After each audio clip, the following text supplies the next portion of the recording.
Good morning, everyone, or wherever you might be in the world. Good time of day. If we are offering interpretation in English and Spanish during this webinar, please choose the language you wish to hear the meeting in by clicking the interpretation button at the bottom right of your screen. You'll see a globe icon there. If you are joining via the Zoom smartphone app, select your language by clicking More or by clicking on the three dots in the bottom right corner of your screen. Select Language Interpretation, then choose your language and click Done. If you wish to hear only the interpreters and not the original speakers, be sure to click Mute Original Audio. Everyone, including English speakers, must choose a language. Do not stay in the default off option. Ofrecemos interpretación en inglés y español durante este webinario. Elija el idioma que quiera escuchar durante la reunión haciendo clic en el globo terráqueo que pone Interpretation, interpretación, en la parte inferior de la pantalla Zoom. Si se ha unido a través de la aplicación Zoom para celulares, seleccione su idioma haciendo clic en More, más, o en los tres puntos en la esquina inferior derecha de la pantalla. Haga clic en Language Interpretation, interpretación de idiomas, luego en Spanish y por último haga clic en Done, listo. Si desea escuchar la interpretación sin oír al orador original al fondo, haga clic en Mute Original Audio, silenciar audio original. Todas las personas en esta reunión deben elegir un idioma, incluso los individuos angloparlantes. Se les ruega no quedarse en el modo apagado.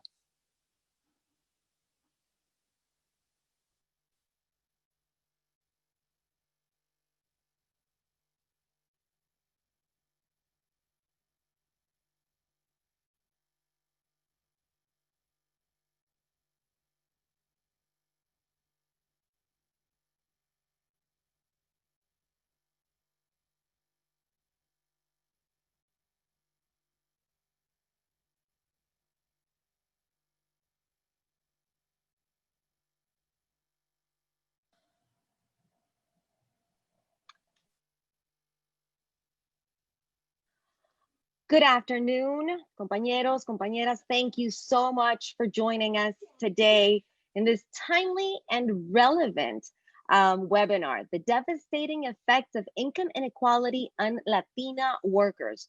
My name is Andrea Arenas. I am the Communications and Policy Director at the Labor Council for Latin American Advancement. And I'm thrilled to be here today because today we observe Latina Equal Pay Day. And it happens this year amid an unprecedented pandemic, and the wage gap has aggravated what was already a bad situation for so many Latina working women. I am personally happy to have the opportunity to learn more and to see what else we can do, come together and see what else we can do apart from elevating our voices so that we can reach pay equity. It's something that is important to me, close to my heart as a woman, as a Latina, as a single mother of two. So thank you everyone for being here today and helping us shed light on this very, very important issue. Before I continue though, let me just remind you of a few housekeeping rules. You will be on mute for the duration of the webinar. If you have questions, you can type them in the chat box. Please make sure that you type them out to everyone. And these questions will be placed in a queue and answered during the Q&A segment of the webinar. If you have any questions, do not hesitate, send us an email, headquarters@lacla.org. That is headquarters@lclaa.org. And now to start our morning, allow me to introduce you to a woman who is helping elevate the voices of Latino and immigrants across our nation. Among her most recent recordings is Nuestros Niños Son Sagrados, a collaboration with renowned Bay Area artists fighting to free asylum-seeking children and families from cages. Liliana Herrera, thank you so much for joining us today. The floor is yours. Hello, buenos días, buenas tardes, que vivan las trabajadoras. Oh, I'm getting the interpretation here. And by the way, I'm an interpreter too, so much love to los intérpretes, les intérpretes, las intérpretes. You know, when we talk about changing the pay gap, it's good to recall our cultural connections. And I don't know if you've heard in the news recently that Chile has now, drafted a new constitution after Pinochet's dictatorship that was so horrific for the world, not only in Chile. But it made me think of the song Cambia Todo Cambia that Mercedes Sosa made famous, but was actually written by a Chileno who was in exile from Chile in Sweden in 1973. And he wrote this beautiful song. And just as we are changing to our times now through this pandemic, what an opportunity to be together today, right? I'm in San Francisco, California. I'm a proud Chicana, Mexicana, Latina, a worker, trabajadora. And as I learned in my time with El Teatro Campesino, using theater and art and culture to organize is very, very powerful because it starts from here. We are compelled to take action, I feel, when we feel it more than when we think it. Así es que aquí les va una, escrita por Julio Numhauser, chileno, y que viva Chile y que viva Latinoamérica.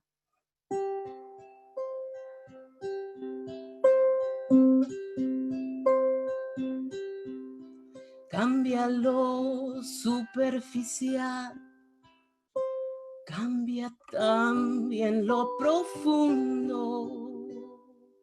Cambia el modo de pensar, cambia todo en este mundo. Cambia el clima con los años, cambió el pastor su rebaño. Y así como todo cambia, que yo cambie no es extraño. We can change everything when we're organized.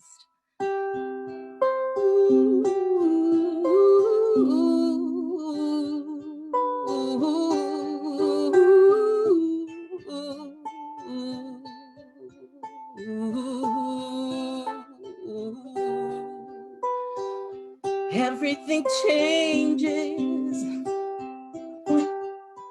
Everything changes.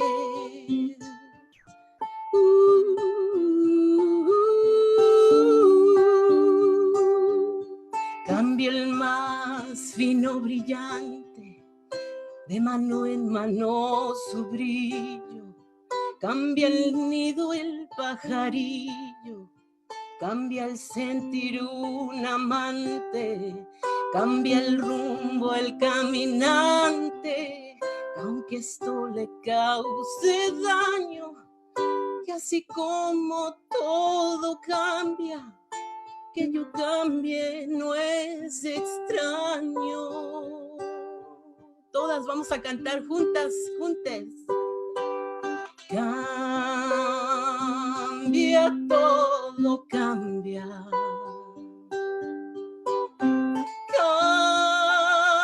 Cambia, todo cambia.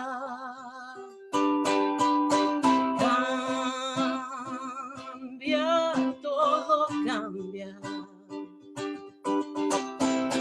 Cambia, cambia, cambia, todo cambia. Cambia el sol en su carrera cuando la noche subsiste. Cambia la planta y se viste de verde en la primavera. Cambia el pelaje la fiera, cambia el cabello el anciano. Ay, que yo cambie también. También si nos organizamos, pero no cambia el amor, por más lejos que me encuentre, ni el recuerdo, ni el dolor de mi pueblo y de mi gente.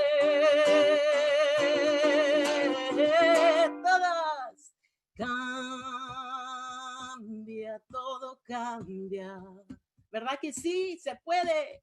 Cambia, todo cambia. Cambia, todo cambia. Si nos organizamos, sí. Cambia, todo cambia.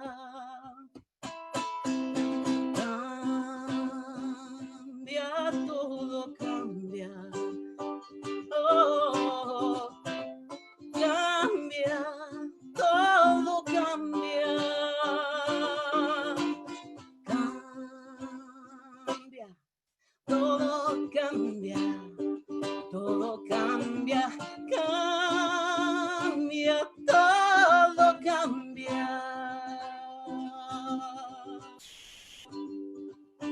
Acuérdense que nosotras tenemos el poder porque todo cambia.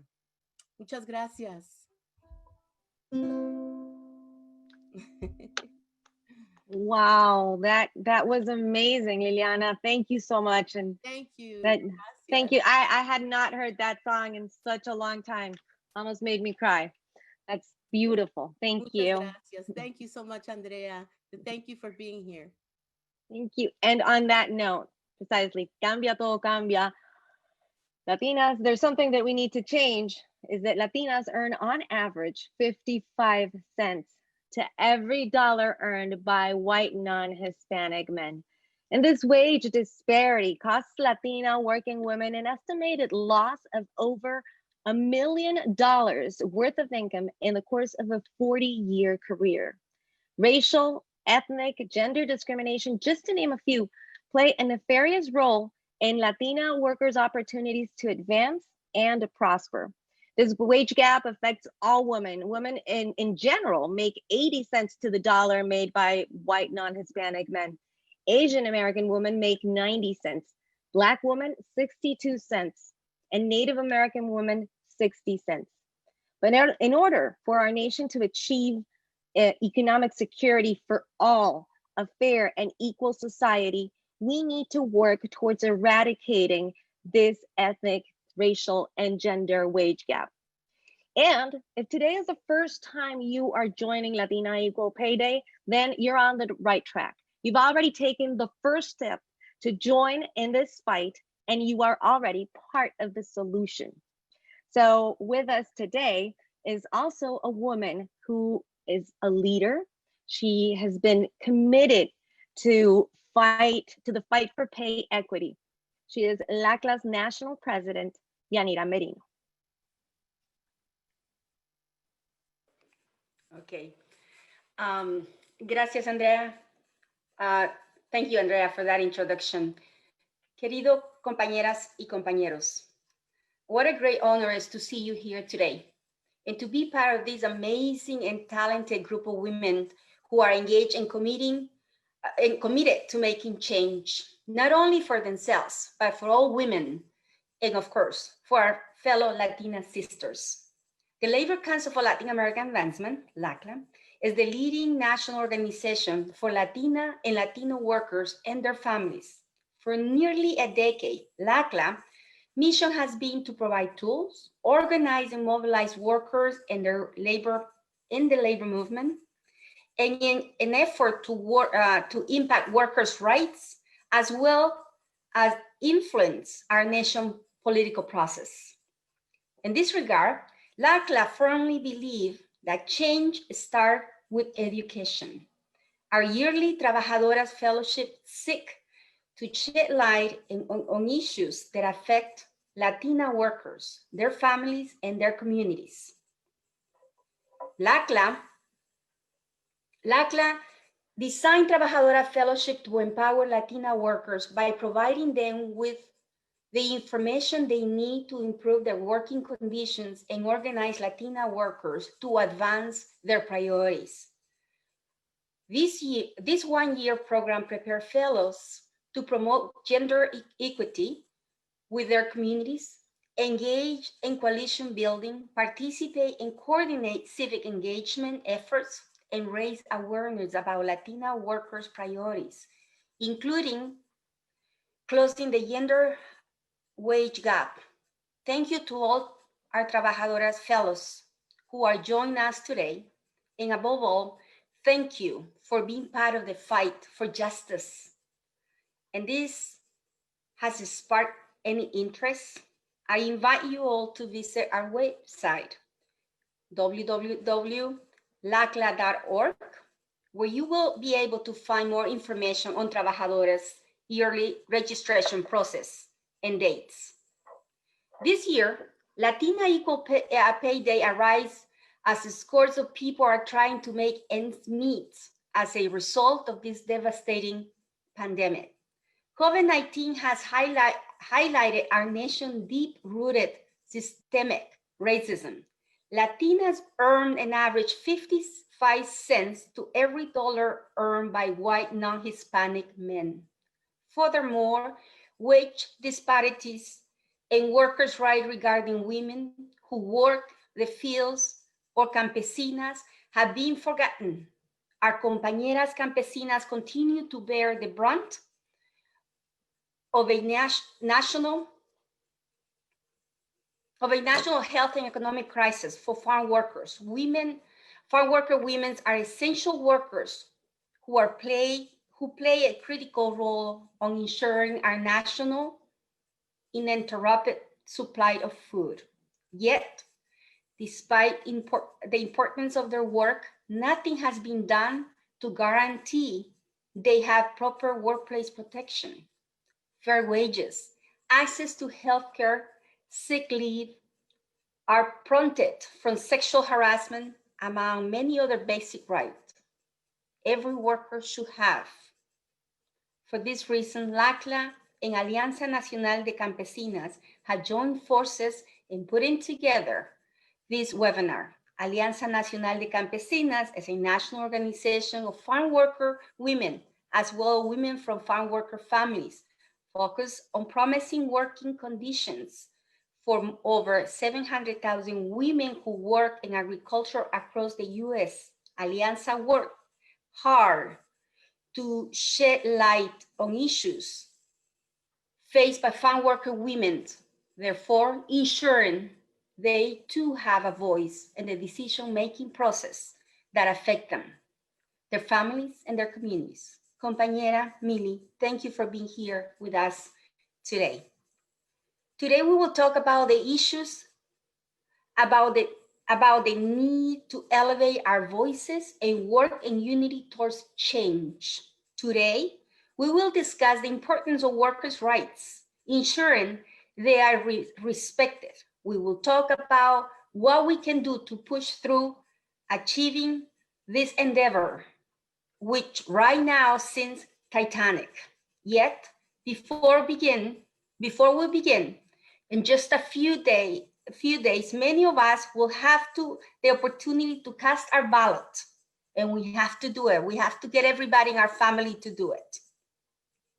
Voting is the most efficient and direct way of achieving pay equity, of changing a system that has thus far exploited and marginalized all women, particularly women of color.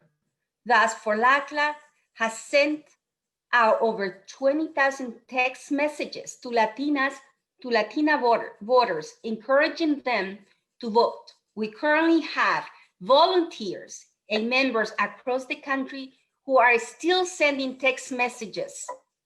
Voting is our voice, and we need to support representatives who are committed to advancing women issues. And for those who are not eligible to vote, we can still be civically engaged by encouraging others to go to the polls and amplifying the voices that will get us there. Lastly, please join us today at 2 p.m. for a national Twitter storm, which is an initiative of the Equal Pay Coalition on which LACLA is part.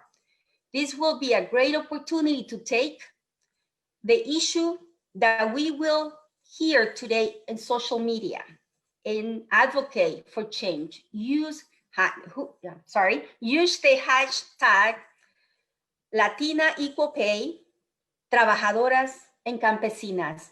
Muchas gracias. La lucha continúa.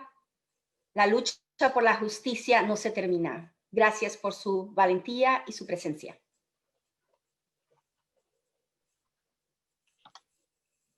Thank you, Yanira, for your inspiring words and for continue to encourage people to go to the polls and vote. And now allow me to introduce to you the voices that are forging change, our speakers.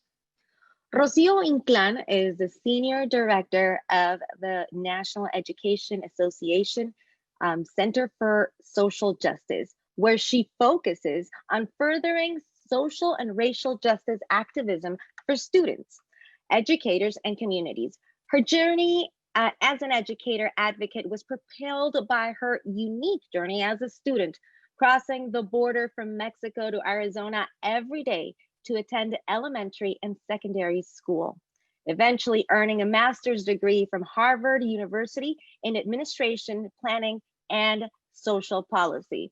Wow, that comes to prove that where there is a will, there is a way. Rocio today will be talking to us about how the wage gap affects educators, women, and mothers, and how being a part of a union can help us in achieving wage parity. Rocio will also talk to us about teachers and educators, as a great number of them are women and have been impacted by the pandemic, and what is being done in order to guarantee that these workers can be safe while on the job. We also are joined today by Lilia Garcia Brower, who is the Chief of the Division of Labor Standards Enforcement at the California Department of Industrial Relations, a position that helps ensure that labor laws are being respected and therefore workers are being fairly compensated and treated with dignity and respect. For the past 2 decades, Lilia has been involved in the fight against workplace exploitation and abuses. Ms. Garcia Brower will talk to us about the critical role that Latina workers have played amid COVID-19, the lack of proper protections that many have been subject to, and the need to address wage discrepancies that Latinas in all fields face. She will highlight the need to close this wage gap while at the same time providing attendees with guidance as to how and why we need to continue advocating for economic justice. And last but certainly not least, farm worker women play a critical role in our nation's food supply chain, making up almost 30% of the country's agricultural workforce. Yet despite the importance of their work, these women are among the most exploited and unrecognized workers in America. Farm worker women face a deliberate and arbitrary wage gap. They are usually among the first ones to be laid off and have very little chances to advance. Sexual harassment, discrimination, pregnancy, exposure to toxic pesticides, immigration issues, and an environment of machismo have long contributed to a culture of silence, fear, and complete disregard for these women. Mili Treviño Sauceda, Executive Director and co-founder of Alianza Nacional de Campesinas, will address these issues as she sheds light on the urgent need to include campesinas in the fight for environmental, economic, gender, and social justice. Let's get started. Rocio Inclán, Senior Director of NEA's Center for Social Justice, the floor is all yours. Thank you so much, Andrea. Beautiful music, wonderful, and thank you, Yanira. It is a pleasure to be with you this afternoon or morning, depending on where you are. Muy buenos días, un placer. As Andrea said, I lead the NEA Center for Social Justice at actually I should say the whole name, the National Education Association. It's a union representing over 3 million educators across the United States and internationally. I am also a proud LACLA board member. I'm proud of the work that we do there at LACLA. And I am also a Latina mother of 2. Latina sister and a daughter of Carmen Bautista, a Latina powerhouse who, as Andrea said, allowed for our family, my siblings, to cross the border every day to attain school in the United States because she realized the power of education, like many of us do.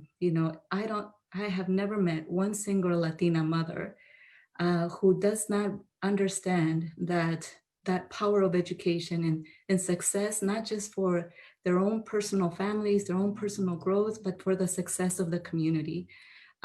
We understand this at the National Education Association. We understand that my story is not unique. It's your story, it's our story, it's our collective story as Latinas, as luchadoras who fight for justice. And that's why I'm so proud of the work that we lead at the National Education Association around advancing racial and social justice, because we know of the impact this has on our students, on our families, and our communities.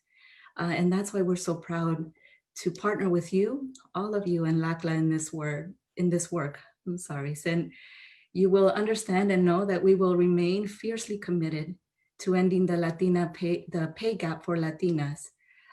We understand that Latinas are the heart of our families and the core of America's economy and labor force.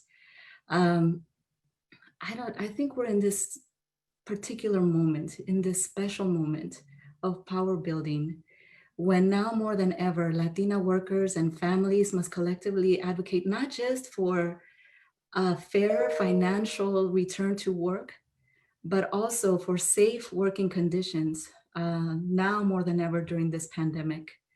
And so as Andrea said, I want to share a little bit about how the Latina equal pay gap impacts educators. I want to talk a little bit about what returning back to school safely for our communities, for ourselves means. And then I just have a little call to action. Spoiler alert, it's about voting. We have to vote. So let me start with the issue of education and how it impacts, how we're impacted, and by extension, how our students are impacted and our communities impacted. As a whole, educators are undervalued and underpaid, and investments in our public schools and our students have fallen short. This has been going on for a while, and there are those who benefit from this, and it's not our communities. So pay erosion and the marginalization of the education profession has led our nation to face a teacher shortage, and it's becoming more and more difficult to bring Black, Brown, and Indigenous teachers into our profession. Latinos are about 25% of all students, but only 8% of educators. Latino educators are also found to be leaving the profession at faster rates than their colleagues. And so while our union, in collaboration with many of you and other unions, is working to address this issue of teacher diversity, it's a challenge. It's a challenge to recruit and retain diverse educators. And we know how life-changing this can be, how life-changing for our nation's increasingly diverse student body it means to have a Latino educator, a Latina educator, someone who can connect with us, not just in language, but in culture and in thought and appreciation. So what we are seeing is that new educators coming into our profession often bear such a crushing debt, such a crushing weight of college debt that they cannot afford to teach. This is a major, major obstacle. And they're forced to work 2 or 3 jobs to make ends meet. When we don't pay our professionals, our Latina educators, what they alert a living wage, then this is what happens to them. They have to work more and they have to leave our profession. So in terms of college debt, we at the NEA is advocating institutionally to promote student loan forgiveness. We are helping individuals members push back against loan providers that have to have their loans forgiven and should as they should, because education is a public service. So we have been successful in that regard, and we'll continue pushing that, but we know that that's collective work for in terms of justice. And what we're seeing is that still, even during this pandemic, teachers spend more on school supplies for students than some corporations and billionaires pay in taxes. Esto es una calamidad. This is terrible. And as COVID continues on, you know what's happening in your communities. Teachers are buying masks, they're buying gloves, they're buying those hand sanitizers, they're borrowing, begging, stealing to have the materials that are just fundamental and necessary to and life-saving supplies to keep their students and their communities and themselves safe. Sadly, other teachers are resigning or retiring early because they fear working in unsafe environments or because they must stay home to care for their children and their family members. What we know is that educators are giving their hearts and treasure to our nation's students while earning only 80 cents on the dollar. 80 cents on the dollar compared to professionals in other sectors. There's an incredible report, 2019 Latina Equal Pay Day report from our partners at Unidos and Lean In that found that Latina pay is slightly smaller for K-12 educators, which could be, we can attribute that to the ability of educators being able to form part of the union. There is power in being part of a union. There is power in collective action. There is power in collective voice. And so a little bit more on numbers is our average teacher salary, according to NEA's own research, has found that there's a decrease. There's a 1.7% decrease just in the last decade. Our teachers, let's go back to 1960. I wasn't born yet, but let's go back to 1960 when women teachers were paid 14.7% more than comparable female counterparts in other professions. And then, so why is it that in 2019, women teachers were earning 13.2% less, 13.2% less than their non-teaching counterparts? That is a 27.9% point decline over the past 6 decades. This is intentional, it's systemic, and our communities are the ones bearing that impact.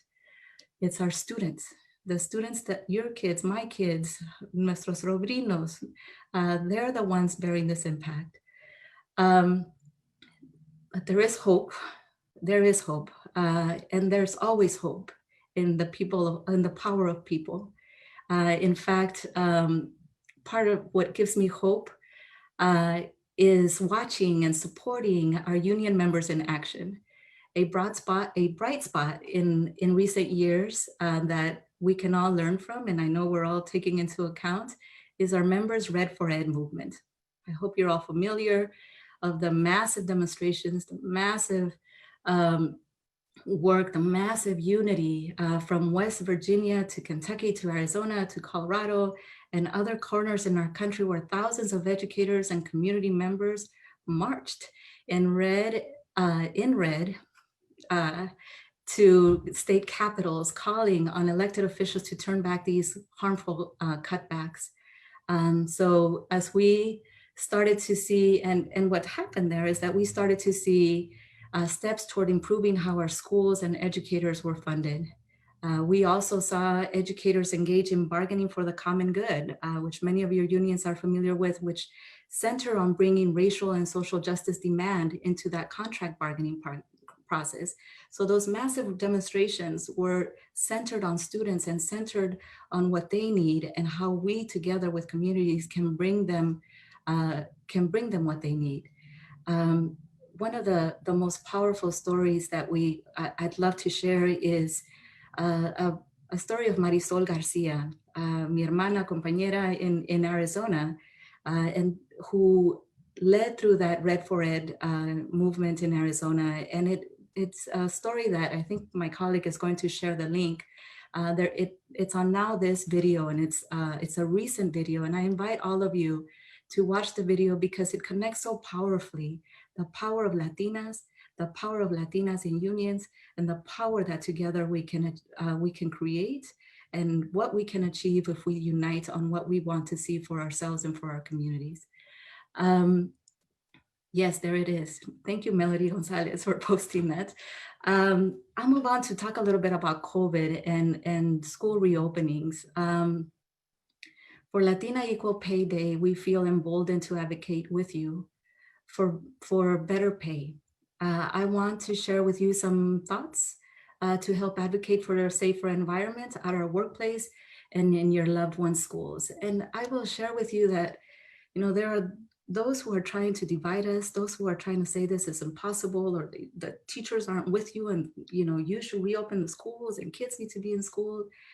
And they want to divide us because they understand that if we together fight for what's right and what's safe and what's based on science and lives and not profits, they can benefit from that. So I asked you to join us in demanding to reopen schools when it's safe. When it's we want reopenings to be based on science, not politics. We want educators to be part of the decision making and implementation. We are calling for the funding of schools needed to stay safe. And since Black, Brown, and Indigenous students are isolated many times in communities and suffer the most from what COVID has revealed, we want to make sure that racial and social justice is central and a priority in every single reopening conversations. We have resources online on NEA about other things that you can advocate for. In fact, because we're teachers, we of course have the ABCs to reopening schools safely. And I know that Melody will post a link there, but it's simple, like all hands on deck. People who are most impacted should say what happens in the reopening of schools. There should be buffers, there should be cleanliness, there should be detection, there should be equity, and there should be funding. That's what we're advocating for. And we know that we're doing it with you because we are Latinos and we care for our communities and our students and the safety of all. We recognize and understand that as Latinas, our voices carry power. They do. And so we want to make sure that you're connecting with us, that we're connecting with you, that we're offering you what we need. There are other links inclusive of NEA Ed Justice. And if you have not signed on to NEA Ed Justice, I ask you de corazón to join, because that's where we keep advocating. That's where we keep providing resources in English and in Spanish. And those links will be posted there shortly. And so with that, I think I'm close to time, and I want to finish with what I said I would. Hay que cumplir. So I want to make sure that that as Yanira said, we all know that we're 5 days away from the polls closing. 5 días, like 5 days. And again, I know that we all understand that certain politicians will try to divide us from each other at work and in our communities because they know we all do better when we're in for all of us. And so I ask you again to join together in union to demand that people who work for a living can earn a good living. We've done this before and we've won. We've won for safer workplaces and civil rights in the past, and this is our fight of the day. So by joining across racial differences and demanding pay equity and justice, and by voting in record numbers before the polls close next Tuesday, we Latinas can rewrite the rules. Let's rewrite the rules to make this country a country where all of us can prosper and all of us can be safe. So with that, I thank you de corazón. Thank you for the partnerships y hasta la victoria. Muchas gracias.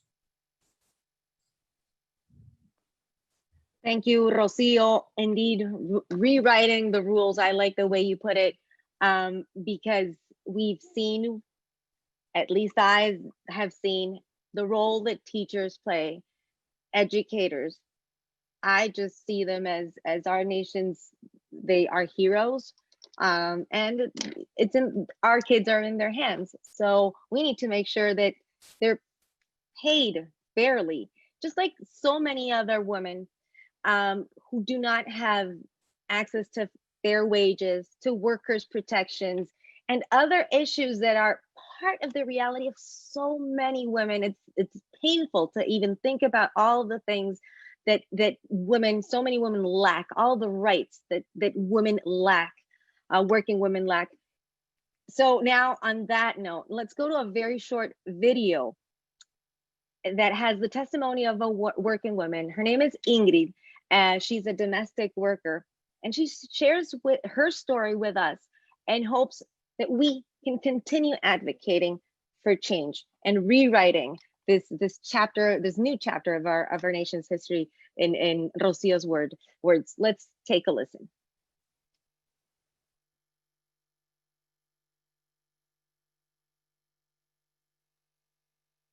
Buenas tardes, mi nombre es Ingrid Vaca. Soy una muy orgullosa trabajadora del hogar. Vivo en Estados Unidos por 20 años y he estado realizando este trabajo durante esos 20. Es un trabajo muy digno que ha permitido que yo pueda hacer salir adelante a mi familia y a mis hijos también, que mi pequeña familia, que son mis 2 hijos y yo. Lastimosamente, esta pandemia ha visto lo muy vulnerable que somos las personas que trabajamos limpiando casas, cuidando niños, ya que somos personas que hemos sido olvidadas, en una palabra, porque no estamos protegidas en ningún momento para nada. Soy una sobreviviente del COVID, puedo decir. Realmente he pasado muchas cosas muy terribles, muy difíciles, y para nosotros el tener una protección es muy importante ahora. Vivo yo en Virginia, en el estado de Virginia, donde recién ha pasado una ley donde se pueden pagar a las trabajadoras del hogar el sueldo mínimo, que va a ser de $15 la hora, pero eso es a largo plazo, porque no nos van a pagar los $15 de un día para el otro. Tenemos que esperar casi como 2 años para que se vaya incrementando ese precio y nos puedan pagar. Pero muchas de nosotras, como les digo, hemos estado vulnerables a esta pandemia, a esta enfermedad, que realmente donde no hemos tenido ninguna protección, no hemos tenido ninguna ayuda. Muchas de las personas que hemos padecido incluso este virus tan terrible, no han tenido el proceso de poder ir a un hospital, de poder salvarse, y muchas han muerto también. En este momento tenemos muchas compañeras que están enfermas. Ellas tienen miedo a ir al hospital, tienen miedo de esperar que después de que salgan de ahí les pueda llegar los biles, que también son multimillonarios. Entonces es realmente de mucha necesidad que nosotras, las trabajadoras del hogar, podamos tener una protección, porque muchas personas no saben que nosotras, las trabajadoras del hogar, somos excluidas de los derechos humanos a nivel mundial. Nosotras estamos excluidas de los derechos humanos, ya que no tenemos ninguna protección, no tenemos dónde ir a reclamar en caso de violación, porque muchas de nosotras sufrimos violaciones. Nosotras no tenemos unas vacaciones pagadas, nosotras no tenemos los días de embarazo pagados tampoco.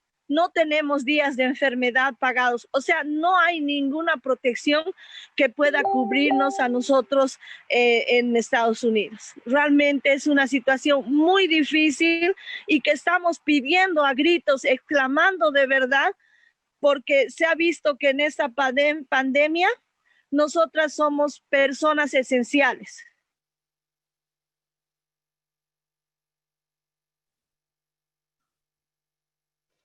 So that really puts things into perspective.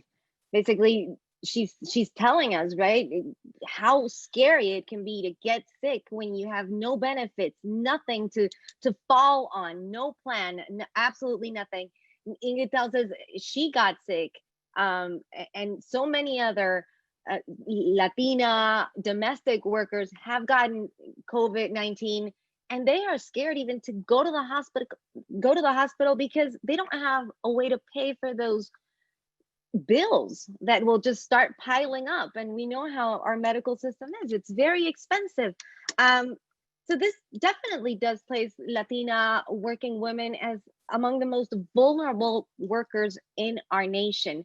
And being here today is definitely important. It helps us change these circumstances. Another thing that Ingrid mentioned was sexual harassment at work. And this is not exclusive to domestic workers. There are a lot of women who go through this. So these are all the things that we need to work towards changing, because nobody should go to work with fear, right? So now, precisely on this note, and thank you, Doña Ingrid, for sharing your story with us and trusting us with what you've shared today with us. Today we have with us a woman, a leader, who is not foreign to these stories. Mili Sauceda Treviño. She's the Executive Director of Alianza Nacional de Campesinas. Thank you so much, Mili, for being here today. The floor is yours, and let's go for it.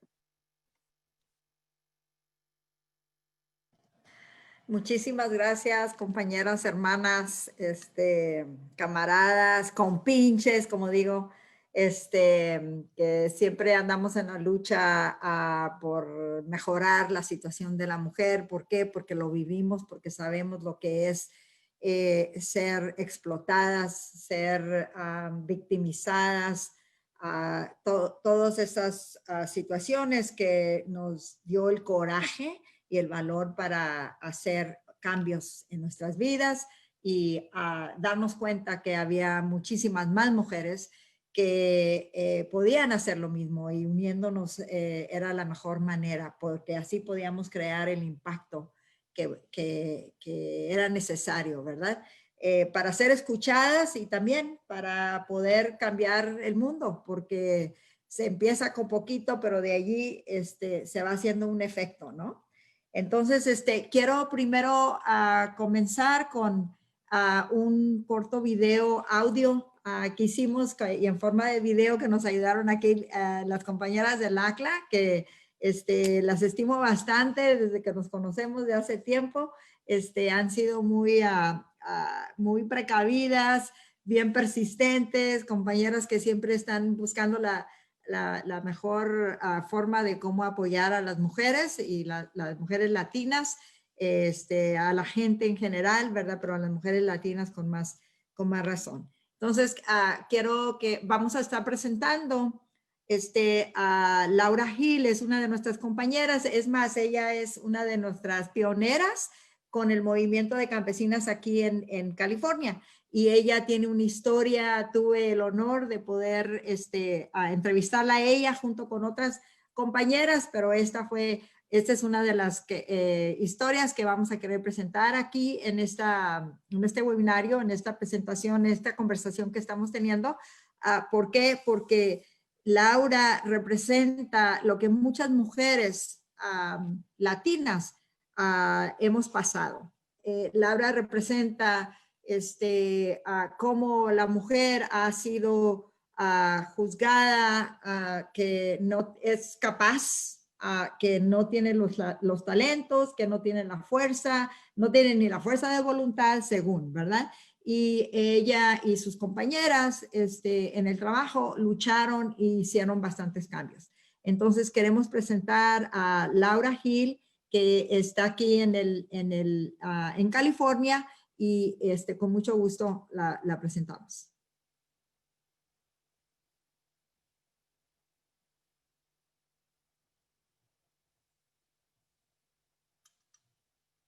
Hola Laura, habla Mili Treviño Sauceda, gracias que te estás uniendo hoy día a denunciar la importancia del pago igualitario para latinas. En este caso, tú como campesina tienes tu propia historia. Platícanos de tu historia y por qué te estás uniendo al pago igualitario para latinas, incluyendo campesinas. Hola, sí, mi nombre es Laura y yo estuve trabajando por muchos años en una compañía en el condado de Ventura y pues tuvimos problemas con los mayores, con los jefes grandes, porque queríamos nosotros hablar con ellos y ellos no querían hablar con nosotros, o ¿Por qué? ¿Por qué querían hablar con ellos? porque a los varones les daban más tiempo de trabajo y según tengo entendido ganaban un poco más que nosotros. No recuerdo si 10 o 15 o algo así, centavos más por hora que nosotros. Y por eso fue el motivo que decidimos demandarlos.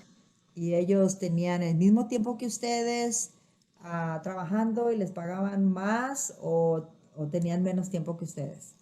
Ellos tenían mucho menos tiempo que nosotros, eran casi nuevos, 2, 3 semanas, y a ellos les daban más trabajo que a nosotros, entonces fue lo que decidimos hacer. Cuando les daban más trabajo, ¿qué eran? ¿Más horas o más pago también?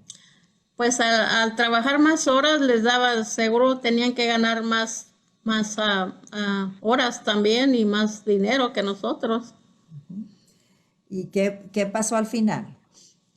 Pues al final nos juntamos, éramos como 7 mujeres, 7, 8, y decidimos demandar la compañía y pues tuvimos que ganarles, ganamos nosotros. ¿Cuántas mujeres había en total allí? Era como 60 más o menos en cada cuadrilla y eran 3 cuadrillas. ¿Y eran 60 qué? ¿Mujeres? 60 mujeres en cada cuadrilla, aparte los varones. Aparte los varones. Y a los varones les daban, cuando dices que les daban más trabajo, ¿qué tipo de trabajo hacían los varones? Cuando terminaban de empacar o lavar, limpiaban el piso y limpiaban todas las bandas que no quedaran hojas pegadas y todo eso, y según era trabajo de hombres. Entonces yo les dije que yo lo podía hacer también, pero no quisieron y tuvimos que demandarlos para que nos dejaran hacerlo. ¿Por qué les daban más? Tengo entendido que tenían razones ellos de por qué les daban más horas y más pago al varón. Ellos decían que porque ellos mantenían el hogar.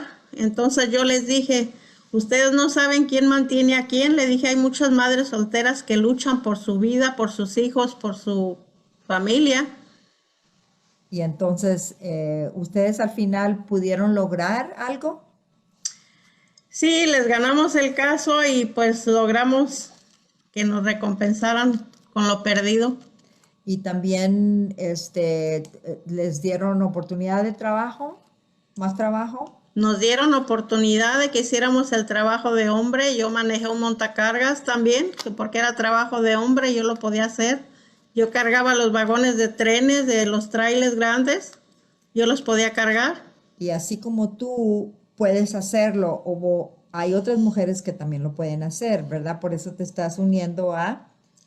Sí, claro, todas las mujeres que quieren hacer el trabajo de hombre, según, todas lo podemos hacer porque no es un trabajo pesado. Las cajas de limón pesan solo 65 libras, 70.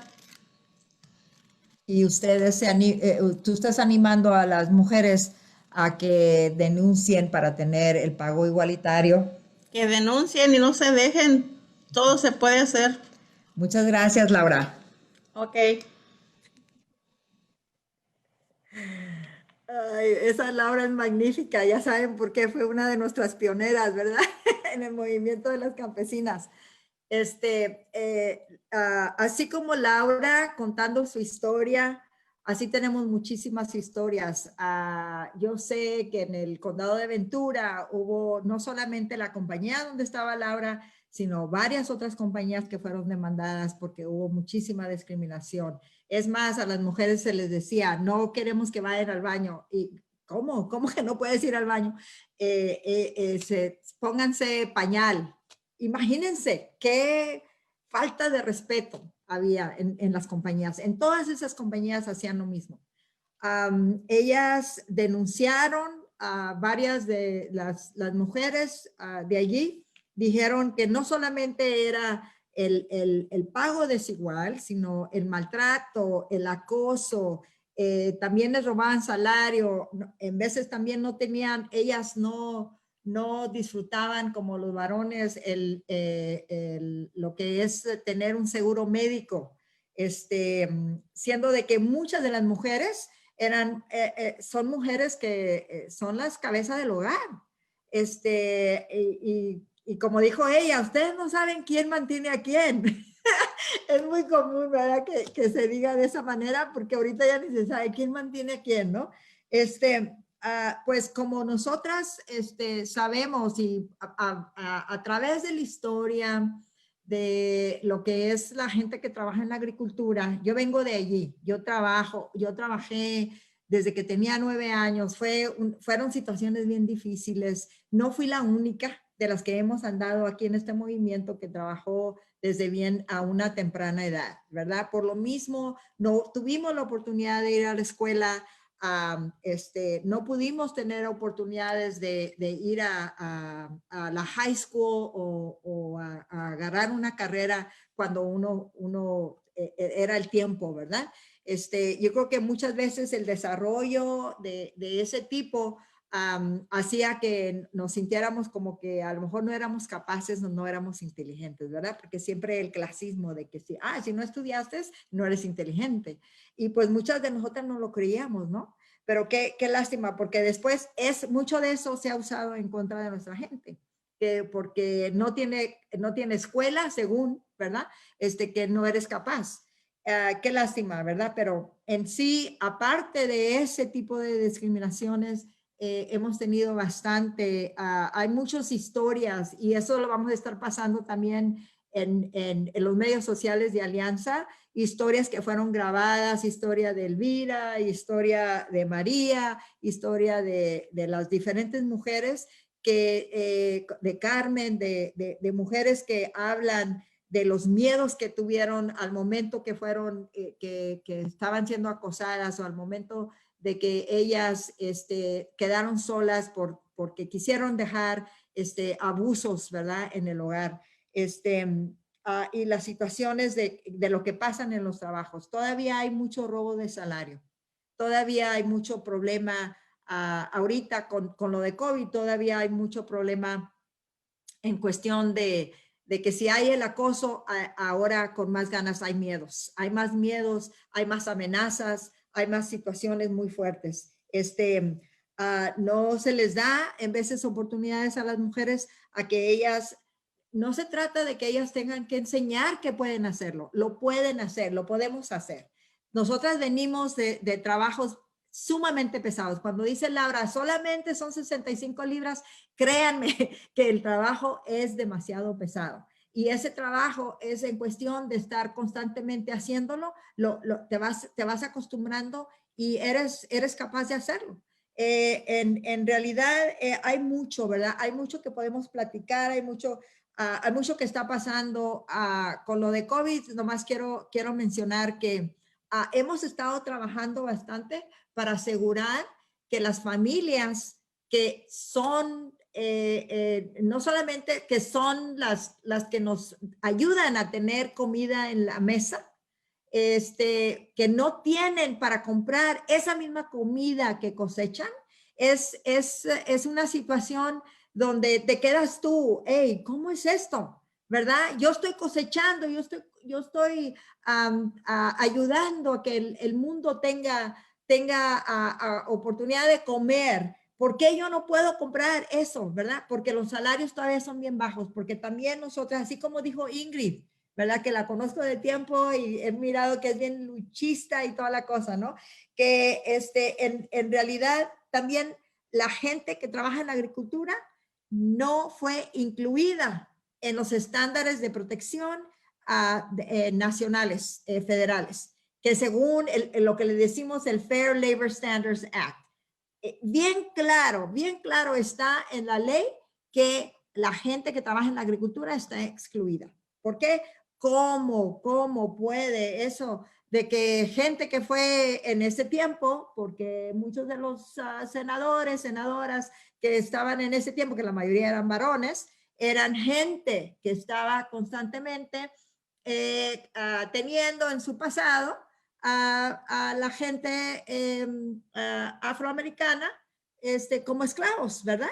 Eran dueños de ellos, como en el tiempo, porque se quitó la esclavitud, como por tiempo iban a tener esa gente esos derechos. Pero nosotros ahora las latinas, los latinos somos los que heredamos ese tipo de trabajo, ¿no? Sin los merecidos derechos. Nosotras hemos organizado bastante, hemos tratado de ver en qué manera cambiamos, empujamos por mejores protecciones para que haya menos envenenamientos, para que haya más visibilidad en la situación de lo que le pasa a la mujer, la situación de salud reproductiva. ¿Por qué? Nada más sabemos que la gente que trabaja, especialmente la mujer que trabaja en la agricultura, si están aplicando pesticidas, hemos encontrado que han tenido, muchas mujeres han tenido niños con problemas, son situaciones especiales, deformidades y todo eso, pero a la vez no se está estudiando qué pasa con el sistema reproductivo de la mujer cuando está trabajando. Muchas mujeres han perdido sus embarazos durante el trabajo. Eso ha creado muchísimo problema. Y ya por último, nada más quiero informar, nosotras sabemos que unidas tenemos más poder. Lo que dijo Rocío, lo que dijo de Yanira, son puntos súper importantes. El que nosotras estemos informándonos constantemente ayuda a que conozcamos qué derechos tenemos y cómo podemos apoyar a más mujeres a que se unan a lo mismo. El poder de la colectiva es una voz bien fuerte. Ahora tenemos en 5 días, como dijo Rocío, la oportunidad de votar. Si ya estamos votando por correo, hagámoslo con bastante conciencia, hagamos un voto que nos dé la voz y que nos dé el respaldo para que nuestras comunidades latinas, nuestras comunidades de color tengan la representación que necesitamos. Y si no, ¿saben qué? No sirve si no estás apoyando a nuestra gente. ¿Por qué? Porque nosotras merecemos lo mejor. Muchísimas gracias, Lacla, muchísimas gracias, compañeras, y yo sé que quiero dejarle espacio a Lilia, porque Lilia tiene también que compartir, y pues gracias a todas las que están acompañándonos de parte de Líderes Campesinas, de Alianza Nacional, de todas las diferentes organizaciones que están uniéndose. Muchísimas gracias. Thank you, Mili. That is amazing. And I think that one of the takeaways and one of the most valuable lessons of this discussion is definitely putting things into perspective. I mean, the women who work in the agriculture business, they are there. They're picking that food. They're making sure that there is a supply for all Americans, yet they cannot afford the food many times. How is that even possible? These are things that need to change. Our work as women is worth just as much as the work that any man does.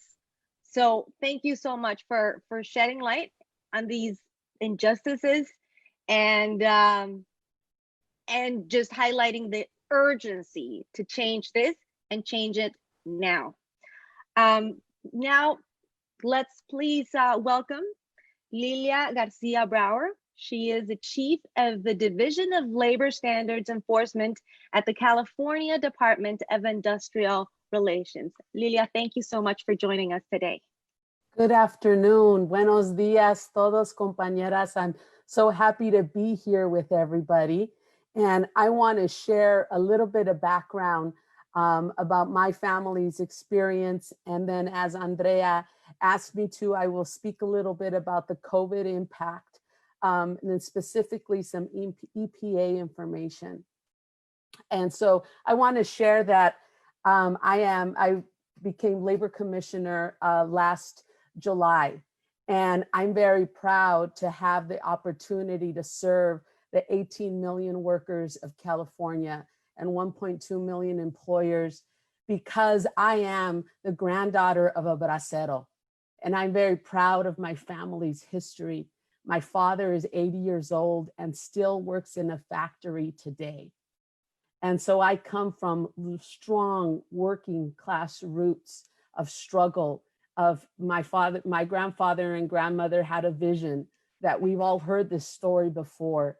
But that is exactly what motivates me to spend my time on this planet, helping make sure that where my grandfather had a stroke of luck, the only difference between me and so many other compañeras that I got the chance to be born on this side was because a Japanese grower sponsored my grandfather and his 9 family members. And that made all the difference. But we all know that there's nothing else different between my family and so many others. So it's very hard for me to struggle with just that chance of luck. And I do not believe that people's rights, people's dignity at work should be left to luck. California makes a promise to workers. If you work in California, you have a certain set of conditions that you are supposed to enjoy. Employers have obligations to follow up to. And so for the last 20 years previous to this, I worked hard along so many fierce janitors, females and male workers, along with our SEIU partner union, to stand up for the non-union worker who, unfortunately, the conditions we see in today's pandemic, unfortunately, are not new to so many of our undocumented populations. And I learned from them incredible lessons that helped me reconcile struggles of my own childhood, because my parents didn't have words. And I'm very fortunate that we never needed anything. I had everything I needed, but there was a lot of stress in the home. And my parents had unmet needs because they had to prioritize being able to provide. My father had to pick a job that provided healthcare. Didn't matter how he was poorly treated in a furniture factory. He knew he needed to keep that job. And he needed to have 2 other jobs to help make ends meet for our 9-person family. My mother struggled in a garment shop, who she had a friendship with the owner, and she felt she was struggling to help her stay afloat. But when the manufacturers didn't pay, it was our family that was impacted. And I saw that stress on my mom and her being separated from her family, and the difference of not being able to go back and forth across the border. So difficult and so painful. And that brought a lot of sadness into my home. And I did not understand it. But when I got to the Maintenance Cooperation Trust Fund, and I worked closely with so many wonderful, powerful organizers and workers, it helped me start to understand. This is what my parents could not put words to. This is why they could not give me some compassion sometimes, because they experienced such a cruel world. And so it helped me, help Lilia, the little girl in me, help me resolve and make peace with so many pieces of my own story. And I have to tell you that, and organizing with janitors for 20 years, I made a mistake for my first 15 years. My first 15 years, I allowed the law to define what we were pursuing.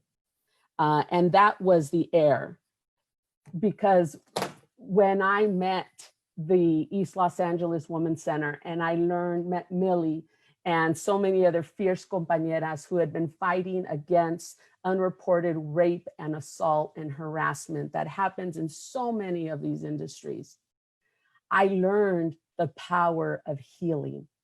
And the legal system does not provide that. A legal dispute does not provide that. Policies and laws are cold and disconnected. But what I learned with the promotora model is I had women who I'd been working with and represented. Unfortunately, they had multiple wage theft cases. This was not a one-time deal. And we'd been working with them for over 5 years.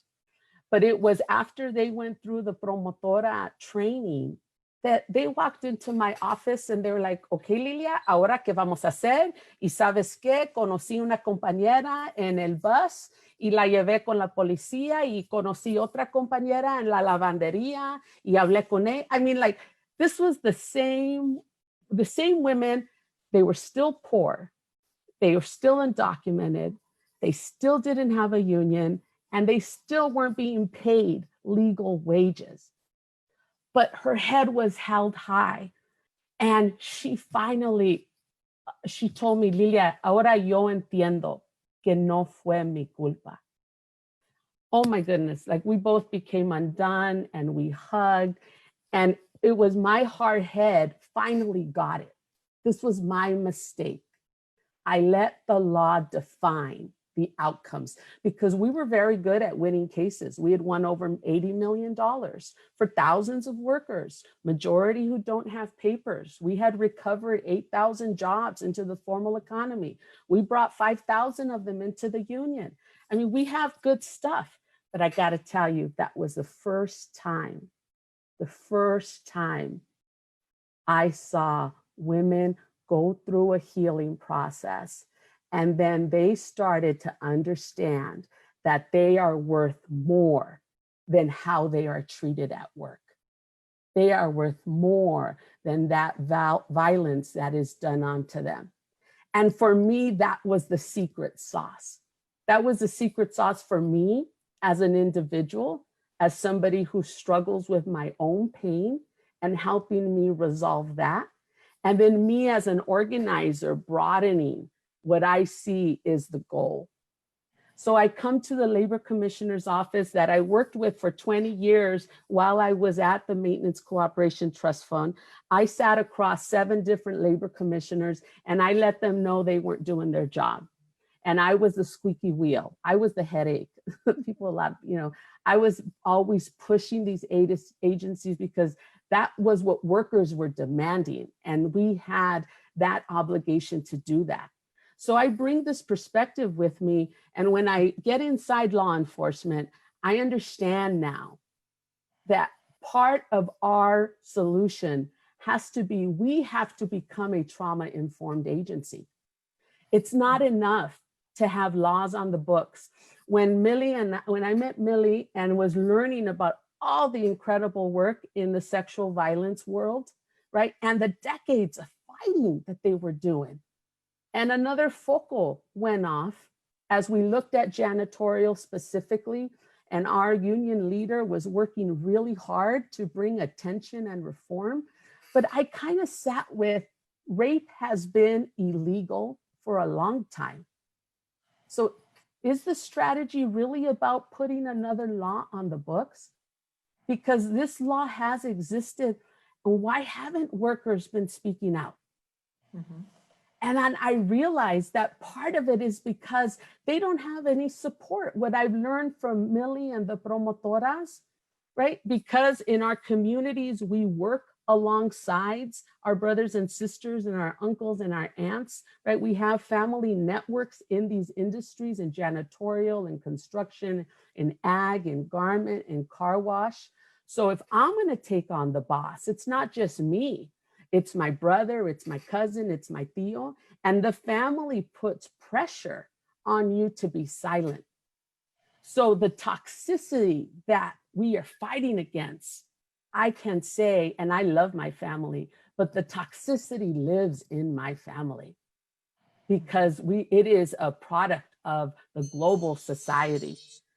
And so this really created a lot of awareness of what needs to be incorporated. It can't just be about a new law, but the law enforcement agencies need to be thoughtful that the victims who experience these crimes, they experience multiple traumas.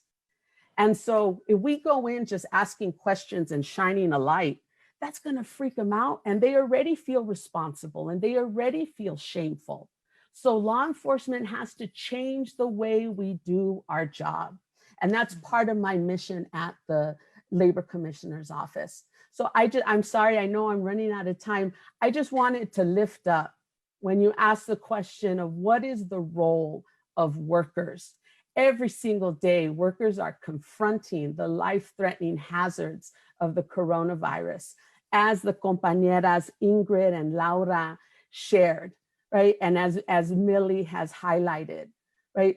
Essential workers, the working poor, they're the ones, for all the reasons you all have said, who have had to continue working porque no tenían otra, right? And that fierce, resilient warrior spirit, they have designed pathways forward. They have figured out how to do contact-free services.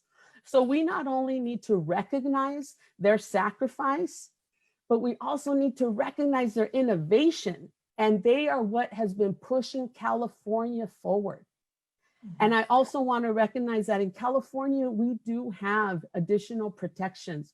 We have supplemental paid sick leave, we have regular paid sick leave, we have the Equal Pay Act, and a whole bunch of other. We have incredible protections to protect against immigrant-related retaliation. And all of these protections have been put on the books because workers demand it. So many workers, they were female organizers, female leaders of unions, of organizations, marched on Sacramento, talked to their representatives and demanded, led the strikes, led the organizing drives. So when we look at what is the role of Latinas in COVID, right? As you've all said, we are everywhere in it. Right. And so I so appreciate this time to be with you today. And I just want to say, because I'm out of time, that when it comes to legal claims, it is so important to understand that the law is a tool. What's most important is what workers do with it. So we have to document, you have to create witnesses, right? You're operating in a legal structure, and unfortunately, a lot of bad things happen at work. And if we can't prove what the law requires, it's not going to get recognized, right? And that's a reality I learned as an organizer, and I'm just bringing that with you, that the law only identifies certain protections. So you can't allow, pues mi hermana, ella conoce de esto, o la compañera, o mi compañero. People need to know their rights and understand them very clearly, so that when you find yourself in a situation at work, you know exactly what to do. So you can have good, proactive habits of documenting constantly all the time. One of the biggest challenge with the EPA claims, and we definitely do not get enough of those. So my assumption is we're doing more EPA outreach and training so women can understand that they have the right to ask for a fair wage. They have the right to ask their colleagues how much they make. And one of the biggest challenges is that they don't have enough information about what everybody's duties are. So please take note about what's being asked of you, what's being required of you. When you do not meet deadlines, also take note of that, because you file a claim, the employer is going to pull all kinds of reasons to justify why they had a right to take the action that they did. So thank you so much for this opportunity. And I look forward to hearing more. And please, everybody, exercise your right to vote. Thank you. Thank you, Lilia. That is amazing. And all the pointers and tools that you've given and pointed out, thank you so much for that. And I find it extremely admirable, as all of the panelists have spoken today, the ability to change what has happened, a past that is, it might be great, it might be difficult, into action, into this is it, enough, we're changing this. Now is when, ahora es cuando, we're changing this. And that is truly commendable. And it is not something that you're doing just for you. You're doing it for our daughters and our daughters' daughters. And that's amazing. Thank you. Es una chingona. Es una chingona. Yep. See.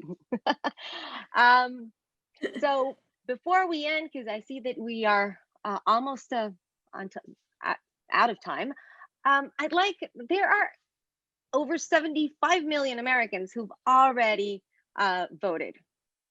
So in that spirit, I'd like for our speakers today to just give us, please, your call to action, your message, and perhaps linking this, what it is, Latina equal pay and fair wages and workers' rights, women workers' rights, and Latina workers' rights to going out and voting.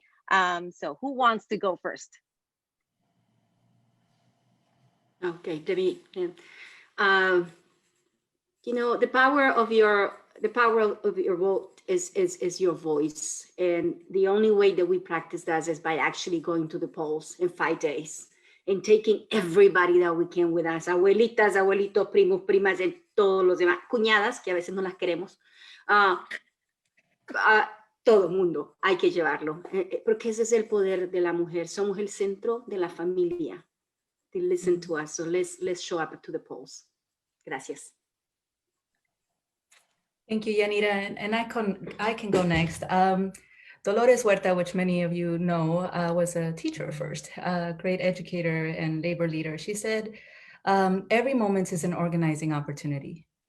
Every person a potential activist, every minute a chance to change the world.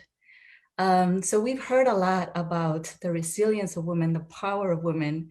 And what I ask is that we harness your resilience as women, as Latinas, to make every moment between now and the election day count. There are so many opportunities. I agree with Yanira. Get your cousins, get your primos out to vote, cast your ballots as early as possible, volunteer, leave it all on the table. Don't leave anything on the table. And there are opportunities to partner with the NEA. If you go to neaedvotes.org, there are materials, where to phone bank, etc. And I think, like with anything else as Latinas, it starts with those who are closest to our heart. And so I have called and threatened and all kinds of things with my tias, primos, nieces, nephews who just became eligible to vote. And that's, you know, push everything, use that resilience and use that power. Thank you so much. I echo on the voting, but I want to lift up another piece of the healing in our community and the need for us to stop toxic behavior. We need to be thoughtful about how we treat each other and how we act and not get into chismes. I think in this being raised in the US, although I'm sure it's a global culture, it's a very blame the victim mentality, right? And survival of the fittest. And I learned with the women that that's very much part of the cultura tóxica that we're trying to break. So it matters to stop that violence and to start anew with our children, right? Having patience. I think the pandemic also lifts up incredible amount of stress. So the importance for us to be physically distant, but still connected emotionally and mentally. Take time to breathe. Remember to wash your hands. And please understand that wearing a mask, washing hands, staying 6 feet apart, that your actions save lives. Thank you. Ay, ¿qué más puedo decir si ya lo dijeron todo, no? Nada más traemos un dicho. Cuando decimos, ¿estamos listas? No, somos listas. Estamos listas, somos chingonas, no nada más somos listas. Y si vamos a hacer el bien, hagámoslo bien. Vas a hacer el bien, hazlo bien. En este caso, hay que votar.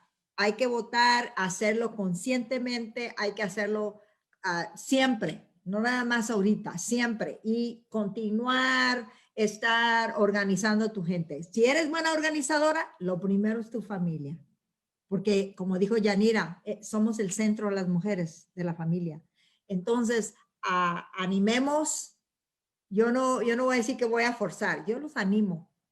Los empujo de vez en cuando, los animo, ¿verdad? Pero hay que asegurar que si vamos a hacer el bien, hay que hacerlo bien, ¿verdad? Y hay que votar, alcemos nuestra voz. La resistencia de nosotras las latinas es alzando la voz. Esa es nuestra resistencia. ¿Por qué? Porque eso es lo que está ayudando a cambiar el mundo. Es lo que está ayudando a cambiar todo lo que es necesario. Muchísimas gracias. Alcemos la voz, votemos. Yo ya voté, ya la mayoría de mi familia ya votamos. ¿Por qué? Porque ahora nos toca estar organizando todas las demás. Muchísimas gracias. Un abrazo. Thank you, everyone, for your words, for being here, for being so passionate and so dedicated, committed to this fight.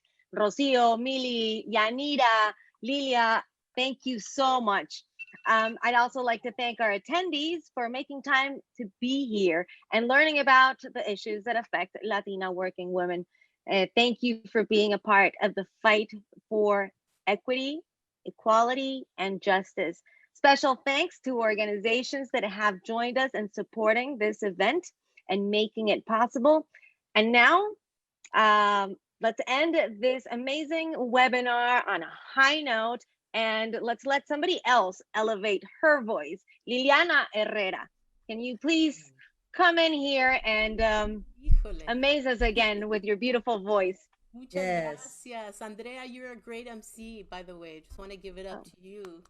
Thank you. And to all of you, the amazing panelists, I really was taking notes, and I work with a lot of organizers here in the Bay Area and around the country, and language justice is a big part of that. Cultural work is a big part of our movements. And I really appreciate you welcoming some music today, and remember that we are all connected, right? And we are all powerful. Unidas, la unión hace la fuerza. Muchas gracias. Venimos de distintos lugares, algunas diferencias, pero sueños similares. Venimos de distintos lugares. Hay algunas diferencias, pero sueños similares. I'm here to sing for you this little story, free like a bird, flying in all her glory. You see, unity means we need each other, even when we're fighting like sisters and brothers. Yeah, you and I, oh, and together exploring. You and I, oh, and oh, you and I, oh, and together we're growing, together exploring. Les brindo esta canción, mi gente, con la esperanza de sentirnos más fuertes, como las aves volando en toda su gloria. La unión hace la fuerza, predica la historia. Todas, you and I, oh, and together exploring. You and I, oh, and oh, you and I, oh, and together we're growing. The power is soaring. Vamos a votar. Solo en unión se oyen bien todas las voces. Acentos de colores como arcoíris no esconden. Whether you say union or union with an accent, different colors make a rainbow, not racist reaction. You know it's right. Hey, U-N-E-O-N-E, union. U-N-E-O-N-E, union. You and I, oh, and together we're growing, together we're exploring. You and I, oh, and I-O-N-E-O-N-E, eso, hey, you and I, oh, and together exploring. Yeah. U-N-I-O-N. Todas, unión. U-N-I-O-N. Unión. I can read lips, come on. N-I-O-N. Unión. U-N-I-O-N. Unión. Que viva la mujer. Muchas gracias. ¡Que viva! Viva. Gracias a Hey, todas. thank you, everyone. And just LACLA will be having a phone bank this weekend. If you're interested in participating, please contact us. Log into our website, www.lacla.org. And remember, go vote. Thank you. Gracias. Gracias. Ujú.